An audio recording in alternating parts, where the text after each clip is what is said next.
अनुवेश हमारे साथ इस वक्त कार्यक्रम में हो चुके हैं शामिल। आइए लेते हैं उनसे एक बड़ी और एक्सक्लूसिव खबर। अनुवेश, बताइए क्या है खबर आपके पास?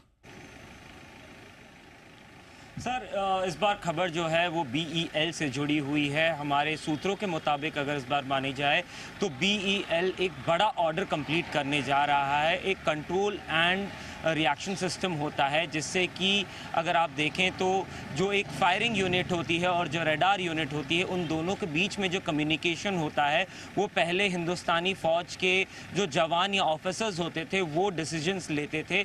जो रडार एक अगर कोई एयरक्राफ्ट या अनवांटेड एयरक्राफ्ट अगर आपके सीमा में घुस रही है तो उसको रडार डिटेक्ट करती थी, वहीं पे जो फायरिंग सिस्टम होता था वो उस पर फायर करती थी। और ये जो इन दोनों के बीच का जो पूरा प्रोसेस होता था वो एक ह्यूमन करता था, जिसके कैलकुलेशन और जिसके एक्यूरेसी में थोड़ी सी संदेह होती थी कि वो लेट हो जाता था। लेकिन इस चीज़ को अब इस जो खामी थी इसको पूरी BEL ने की है।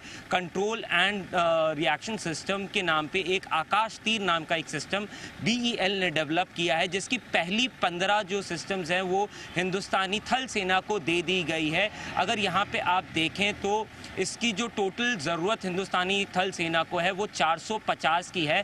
पहले 100 जो कंट्रोल एंड रिएक्शन यूनिट्स हैं इनकी जो कीमत है वो 1982 करोड़ की है। और अगर 450 यूनिट की आप अगर देखें तो लगभग 9000 करोड़ की ये पूरी डील होगी।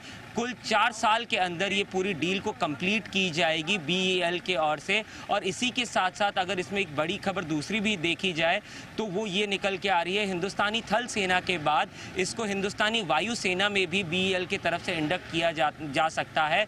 और साथ ही हम अपने दर्शकों को ये भी बता दें, हिंदुस्तानी सेना के पास आज के डेट में इससे पहले ऐसी कोई उपकरण नहीं थी जो इस तरीके का काम कर सके, जो मैनुअल सिस्टम को ख़त्म करके सब कुछ ऑटोमेट हो जाए, जिसमें ह्यूमन चेक तो रहेगा लेकिन उसको सिर्फ फायर का डिसीजन देना पड़ेगा। और इसी के साथ साथ हम यहाँ पे ये भी बताना चाहेंगे, ये जो पूरी सिस्टम है ये BEL के द्वारा मेक इन इंडिया के तहत इंडिया में, हिंदुस्तान में बनाई गई है। और इस जो सिस्टम है इसको आर्मी एयर डिफेंस कोर को अभी सबसे पहले दिया जाएगा, जो कि भारत के रेगिस्तान से लेके हमारे जो पहाड़ी इलाके हैं लेह लद्दाख के, वहाँ पे भी इसको इस्तेमाल करने की ये पूरी काबिलियत रखता है। और इसको दोनों जगह पे टेस्ट भी किया गया है। इसी के साथ साथ जो समुद्री तटीय इलाके हैं हिंदुस्तान का, वहाँ पे भी इसको इस्तेमाल में हिंदुस्तानी थल सेना, वायु सेना और आगे चलते हुए नौसेना के द्वारा भी लाया जाएगा।